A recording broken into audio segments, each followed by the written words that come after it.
Tandaan mo, dai mo pwedeng piriton ang sarong tao na apodon ang ikos ning damulag. Dai mo pwedeng piriton ng tao na apodon ang nyog ning batag. Ning dahil lang sadyang ka nagtutubo. Gusto mo palang apodon ka ning ma'am, dapat kinaulay mo si empleyado ning maayos.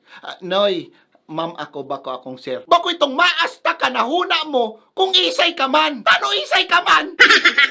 Kung si mga tunay nga ning babae, pag inapon mo ning sir, dahil na-open. Si boy abonda nga ni. Dito na boy pa, pero dahil na-open. Tapos ika napasala lang si tao ning pag-apon sa'yo mo, garo ka na mapa, no? Wawa.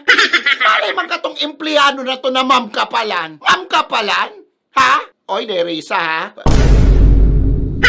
Ara mo, George, sisimplihan ko lang ang mga bara ko sa imo, ha? Kung gusto mong respetuhong kaning ibang tao, makanood kang rumespeto sa ibang tao. Basic!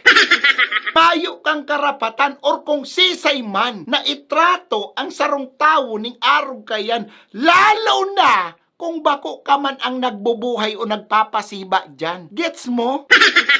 Be nice! Ara mo yan, ha? Nice! Masyado kang feeling entitled.